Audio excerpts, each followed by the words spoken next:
अनूपगढ़ से बड़ी खबर इस बीच मिल रही है, जहां पर रायसिंह नगर पालिका उपाध्यक्ष चुनाव को लेकर बड़ा अपडेट मिल रहा है। बीजेपी में टिकट को लेकर खींचतान जारी है।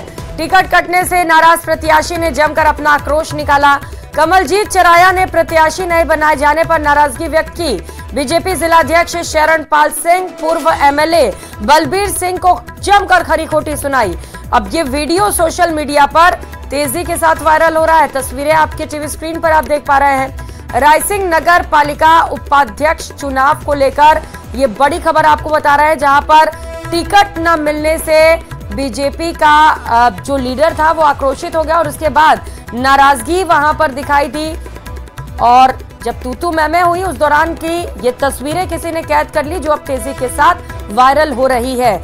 देखना है बीजेपी किस तरीके से नाराज लोगों को समझा पाती है और पार्टी में दोबारा से सब कुछ ठीक ठाक हो जाता है। ये तस्वीरें देखिए कैसे आपस में ही भारतीय जनता पार्टी के कार्यकर्ता भिड़ गए। टिकट कटने से प्रत्याशी नाराज हो रहे हैं। कमलजीत चराया की तस्वीर आप देख पा रहे हैं। जब उन्हें एज अ कैंडिडेट सेलेक्ट नहीं किया गया, प्रत्याशी नहीं बनाया गया, तो उनका गुस्सा फूट पड़ा और नाराजगी दिखाई दी। अशोक हमारे साथ जुड़ चुके। अशोक, टिकट कटने से नाराजगी है, क्या कह रहे हैं कमलजीत चराया? देखिए प्रियंका, चूंकि भाजपा के ही दो प्रत्याशियों के बीच का ये पूरा गुटबाजी का मामला सामने आया है। हालांकि इस चुनाव के दौरान कांग्रेस के प्रत्याशी के द्वारा नामांकन जमा नहीं कराया गया, तो ऐसे में ये तय था कि भाजपा के द्वारा जिस भी प्रत्याशी को अपना अधिकृत प्रत्याशी घोषित किया जाएगा वो नगर पालिका उपाध्यक्ष चुन लिया जाएगा। तो ऐसे में कमलजीत चराया और अशोक गोयल, इन दोनों के बीच में कांटे की टक्कर थी, लेकिन लास्ट मोमेंट पर जो कमलजीत चराया की टिकट काट दी गई और अशोक गोयल को अधिकृत प्रत्याशी घोषित कर दिया गया, तो कमलजीत चराया के साथ साथ उनके समर्थक थे, उनका गुस्सा फूट पड़ा और उन्होंने भाजपा जिलाध्यक्ष शरणपाल सिंह मान के साथ साथ रायसिंह नगर के पूर्व विधायक बलबीर सिंह लुथरा को जमकर खरी खोटी सुनाई। इतना ही नहीं, ये दोनों के बीच में, पक्षों के बीच में तो जमकर वाद विवाद हुआ। ये वाद विवाद सड़क तक आ पहुंचा और मौके पर मौजूद लोग भी तमाशबीन बने रहे। फिलहाल चूंकि कुछ ही देर बाद में नगर पालिका के उपाध्यक्ष के नाम की घोषणा होना बाकी है और कुछ ही देर में अशोक गोयल को निर्विरोध भी निर्वाचित कर दिया जाएगा। जी बिल्कुल, और देखना है कि कैसे कमलजीत को अब समझाया जाता है। बहुत शुक्रिया आपका तमाम जानकारियों के लिए अशोक। शाहपुरा से खबर है, जहां पर माहौल बिगाड़ने की साजिश रची गई। शाहपुरा के बाजार इसे लेकर बंद है। असामाजिक तत्वों की करतूत से लोगों में भारी आक्रोश है। बताते चले कि कल गणेश मूर्ति का विसर्जन हुआ और आज पंडाल में पशु अवशेष पाए गए। लोगों ने शाहपुरा के बाजार इसे लेकर बंद कर दिए। उनका कहना है कि माहौल को बिगाड़ने की कोशिश की जा रही है कुछ लोगों के द्वारा। हालांकि कौन है ये लोग, कौन ये असामाजिक तत्व है जिन्होंने पंडाल में पशु अवशेष रखे, इसे लेकर जांच जारी है। पुलिस का कहना है कि जल्द ही आरोपी गिरफ्त में होंगे, क्योंकि सीसीटीवी फुटेज खंगाले जा रहा है। आसपास जो सीसीटीवी कैमरे लगे हुए हैं वहां से फुटेज निकाले जा रहे हैं, ताकि जल्द से जल्द ये पता किया जा सके कि आखिर कौन है वो बदमाश जिसने वहां पर पशु अवशेष रखे हैं। क्या मकसद है इसके पीछे? लगातार इस तरीके की घटनाएं आम हो चली है। आज जो गणेश पंडाल के अंदर असामाजिक तत्वों के द्वारा पशुओं के जो है वहां पर अवशेष मिले हैं, मैं इस घटना को बहुत ही शर्मनाक मतलब जो है मानता हूं।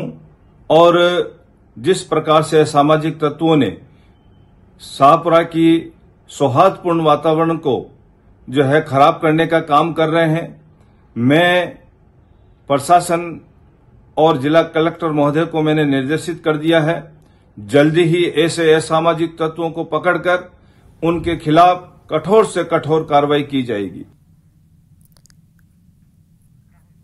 राहुल सहयोगी हमारे साथ जुड़े हुए हैं। राहुल, जरूरी है ये पता लगाना जल्द से जल्द कि कौन है वो असामाजिक तत्व जो माहौल बिगाड़ने की कोशिश कर रहे हैं। किस तरीके से जांच आगे बढ़ा पा रही है पुलिस? देखिए, कहीं ना कहीं पुलिस पूरे अलर्ट मोड पर है। सुबह से पुलिस ने कई सीसीटीवी फुटेज खंगाले हैं, लगातार जांच की जा रही है, हर टेक्निकल पार्ट से जांच की जा रही है और देखिए, मैं सबसे बड़ी अपडेट न्यूज़ 18 के माध्यम से देना चाहूंगा कि कहीं ना कहीं पुलिस को सफलता मिल चुकी है और पुलिस इस पूरे मामले में जल्द खुलासा कर देगी। सीसीटीवी फुटेज जो पुलिस खंगाल रही थी उसमें कुछ साक्ष्य पुलिस को मिले हैं। हमारे सूत्रों ने हमें जानकारी दी है कि पुलिस जल्द से जल्द इसमें खुलासा कर देगी और इस घटनाक्रम का पटाक्षेप कर देगी। जी बिल्कुल जरूरी भी है, क्योंकि लोगों में इस तरीके की घटनाओं को लेकर भारी आक्रोश दिखाई दे रहा है। बहुत शुक्रिया आपका राहुल तमाम जानकारियों के लिए। तो कांग्रेस का उपचुनाव पर मंथन भी लगातार जारी है। पीसीसी वॉर रूम में रंधावा और डोटासरा बैठक ले रहे हैं। उपचुनाव समेत कई मुद्दों पर कांग्रेस की ओर से अहम बैठक की जा रही है। चुनावी रणनीति और उम्मीदवारों के चयन पर चर्चा की जा रही है। 7 विधानसभा सीटों के लिए कांग्रेस की ओर से मंथन किया जा रहा है, जिसमें विधायक से लेकर सांसद, जिलाध्यक्ष और अन्य नेता बैठक में मौजूद हैं। तो प्रदेश में 7 विधानसभा की सीटों पर उपचुनाव होने वाले हैं, जहां को बीजेपी की ओर से भी कड़ी मेहनत की जा रही है, लगातार बैठकें की जा रही है। तो वहीं कांग्रेस भी पीछे नहीं है। कांग्रेस भी लगातार बैठकें करके चुनाव को लेकर मंथन और चिंतन कर रही है कि कैसे इन 7 विधानसभा सीटों पर जीत मिल सके। राजस्थान के अंदर जो 7 विधानसभाओं के उपचुनाव होने जा रहे हैं, इसमें जो 6 विधानसभा उनकी तो तैयारी हमारी कांग्रेस की पहले दिन से ही चल रही है। बूथ लेवल पे कमेटियां बन गई, बूथ लेवल तक मंडल, ब्लॉक, सब जगह कार्यकर्ता एक्टिव हो गए। जो प्रभारी लगाए गए थे संगठन की तरफ से हमारे, वो लगातार क्षेत्रों में जा रहे हैं और निश्चित तौर पे हम 7 विधानसभा इस बार जीत करके जाएंगे। दौसा विधानसभा जो पहले भी हम 32,000 से विधानसभा जीते थे और मैं समझता हूँ कि सब कार्यकर्ता मिलकर के काम करेंगे। हमारी पूरी तैयारी है, बहुत अच्छे चुनाव इस बार ये भी जीतेंगे। 7 सीटों की क्या स्थिति है? 7 सीटों की क्या स्थिति है? ऐसा मैं समझता हूँ कि जिस हिसाब से बीजेपी ने 9 महीने में काम किया है और आम जनता इनके कामों से परेशान है। इन्होंने हमारी जो सरकारी योजनाएं थी उनको कमज़ोर किया है। डेवलपमेंट कोई काम हो नहीं रहे, केवल नेगेटिव समीक्षा के नाम पे योजनाओं को बंद किया जा रहा है। उस हिसाब से मैं समझता हूँ जो वातावरण है, जनता इनसे पूरी तरह नाराज है। हम 7 की 7 सीट जीतेंगे। और कैबिनेट सब कमेटी की बैठक से जुड़ी इस वक्त की बड़ी खबर और अपडेट आपको बताते चले। 17 नए जिलों और 3 संभागों की समीक्षा को लेकर बैठक से जुड़ी यह खबर है। सचिवालय में कैबिनेट सब कमेटी की बैठक जारी है। इस बैठक में मंत्री मदन दिलावर, मंत्री कन्हैयालाल चौधरी भी मौजूद है और इसके साथ साथ मंत्री सुरेश रावत, मंत्री हेमंत मीना बैठक में शामिल हैं। ललित के पवार कमेटी की रिपोर्ट पर चर्चा की जा रही है। जिलों की प्रशासनिक जरूरतों सहित कई बिंदुओं पर चर्चा जारी है। तो वहीं सवाई माधोपुर जिले के चौथ का बरवाड़ा रेलवे स्टेशन पर आज चाकूबाजी की घटना से हड़कंप मच गया। रेलवे स्टेशन के प्लेटफॉर्म पर ही 2 युवकों में देखते ही देखते झगड़ा हो गया और लोग कुछ समझ पाते इससे पहले ही झगड़े में एक युवक ने दूसरे पर चाकू से ताबड़तोड़ वार कर दिए। हमला करने के बाद हमलावर मौके से फरार हो गया। इसके बाद जीआरपी थाना पुलिस ने घायल को तुरंत अस्पताल पहुंचाया, लेकिन चिकित्सकों ने उसे मृत घोषित कर दिया। हत्या की वारदात से इलाके में सनसनी फैल गई। पुलिस हत्यारे की तलाश में जुटी है।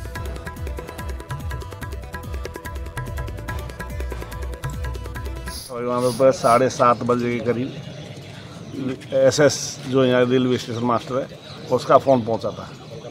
उसने बताया कि यहाँ चाकूबाजी की घटना हुई है और ऐसे मोहम्मद मजरूफ को हॉस्पिटल में एडमिट करा दिया। तो इस सूचना पर मैं यहाँ बरवाड़ा आया। तो बरवाड़ा में तो जिसकी बॉडी देखी तो उसके 2 चाकू लगे हुए हैं। दूदू के फागी से बड़ी खबर है, जहां पर तालाब में युवक के डूबने का मामला सामने आया। 14 घंटे के बाद भी युवक का अब तक पता नहीं चल सका। एसडीआरएफ की टीम ने तालाब में सर्च अभियान भी चलाया। एसडीएम राकेश चौधरी, एसएचओ मनोज बेरवाल भी मौके पर मौजूद हैं। फागी के लासडिया गांव का ये पूरा मामला है, जहां पर लगातार युवक को ढूंढने के लिए सर्च ऑपरेशन चलाया जा रहा है, लेकिन 14 घंटे के बाद भी अब तक युवक का पता नहीं चल सका है। हालांकि रेस्क्यू ऑपरेशन अभी भी जारी है। मौके पर तमाम अधिकारी भी पहुंचे हुए हैं। एसडीएम राकेश चौधरी से लेकर एसएचओ मनोज बेरवाल भी इस वक्त मौके पर मौजूद हैं। कोशिश की जा रही है कि जल्द से जल्द पता लगा लिया जाए युवक का। अलवर से अगली खबर है। बड़ी खबर मिल रही है राजकीय उच्च माध्यमिक स्कूल से, जहां पर रायबा उमरान में ग्रामीणों ने ताला लगा दिया। टीचर की आपसी राजनीति से ग्रामीण परेशान हैं। बुधवार सुबह ग्रामीणों ने स्कूल पर ताला जड़ दिया। ग्रामीणों का आरोप है कि टीचर की आपसी राजनीति में बच्चों का गलत इस्तेमाल किया जा रहा है। कुछ टीचर ने मिलकर बालिकाओं से नमाज पढ़ाकर उसका वीडियो बनाकर उसे वायरल किया था। ग्रामीणों ने दोषी टीचर को हटाने की भी मांग की है। ग्राम सेवा सहकारी समिति के सदस्य अयूब खान और जिला पार्षद आस मोहम्मद ने कहा कि टीचर्स में आपस में विवाद है और इस मामले में विभाग ने प्राचार्य को एपीओ कर दिया था। तो वहीं मेयर मुनेश गुर्जर ने भ्रष्टाचार के मामले में एसीबी की एफआईआर को हाईकोर्ट में चुनौती दी। मुनेश गुर्जर ने एसीबी पर बिना साक्ष्यों के एफआईआर दर्ज करने के आरोप लगाए हैं। एसीबी की एफआईआर में डिमांड और रिकवरी के साक्ष्य नहीं है। उन्होंने कोर्ट से कहा है कि बिना डिमांड और रिकवरी के भ्रष्टाचार के आरोप गलत है। बता दें कि सरकार द्वारा मेयर की बर्खास्तगी की तैयारी की जा रही है।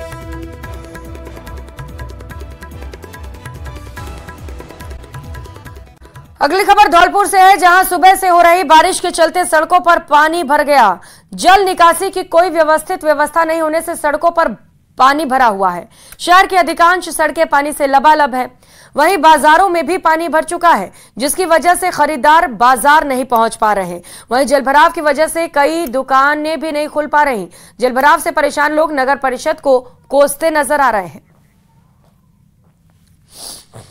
धौलपुर जिले में बारिश का दौर सुबह तड़के से एक बार फिर से शुरू हो चुका है।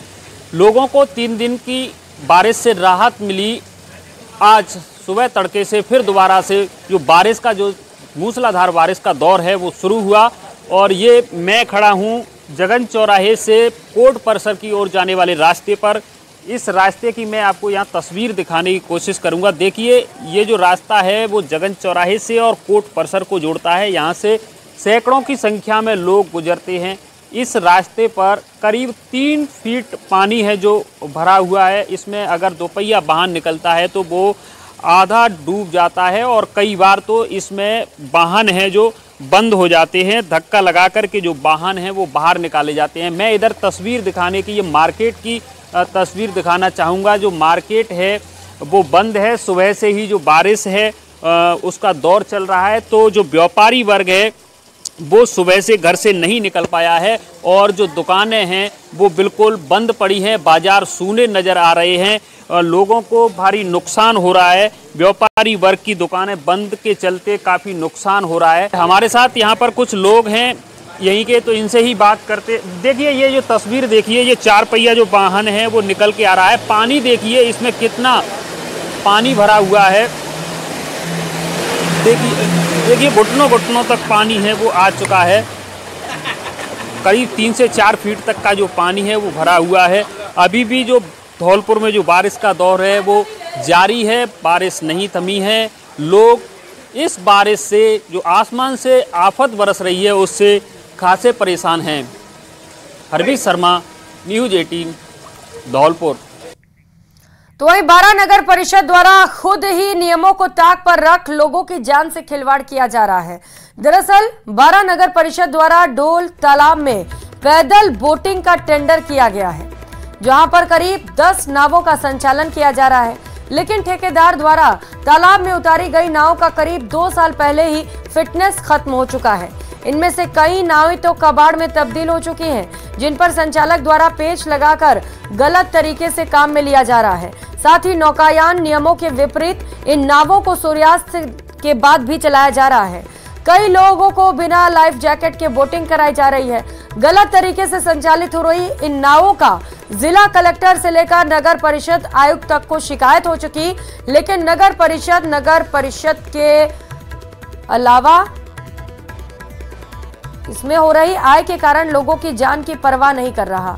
हालांकि परिवहन विभाग को इस बात का पता लगने पर परिवहन विभाग ने नगर परिषद को नौकायान बंद करने के लिए नोटिस भेजा है, लेकिन नगर परिषद के कानों पर जू तक नहीं रेंग रही।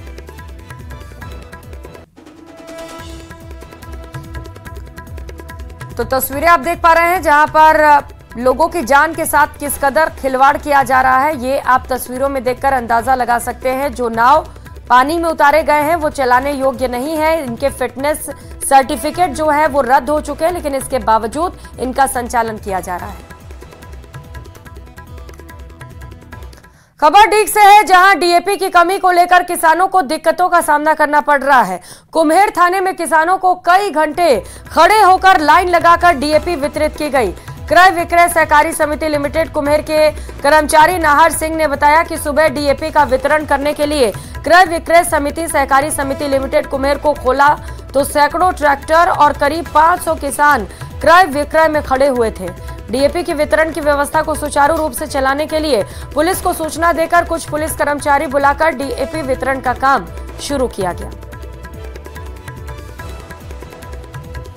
तो देरी होने पर किसानों ने हंगामा भी किया। ये तस्वीरें आप देख पा रहे हैं, जहां पर डीएपी के लिए जब किसान वहां पर पहुंचे तो संख्या इतनी ज्यादा हो गई कि डीएपी वितरण को लेकर किसान बेहद परेशान नजर आए। लंबी लंबी कतारें वहां पर देखी गई और इस दौरान किसानों ने हंगामा भी किया क्योंकि काफी देर हो रही थी वहां पर। हालांकि इसके बाद पुलिस वहां पर पहुंची और पुलिस की मौजूदगी में डीएपी बांटे गए, लेकिन अव्यवस्थाओं का शिकार होना पड़ा यहां पर किसानों को। किस वजह से देरी हुई, कौन है इसके लिए जिम्मेदार, ये जांच का विषय है, क्योंकि जो किसान है वो अपना कामकाज छोड़कर यहां पर डीएपी के लिए खड़े थे, लेकिन उन्हें लंबा इंतजार करना पड़ गया। तो जब इंतजार करते रहे और उसके बाद देरी होती चली गई तो गुस्सा भी फूटा और इस दौरान किसानों ने प्रदर्शन भी किया। वहां पर गुस्सा भी उनका दिखाई दिया, किसानों ने हंगामा किया।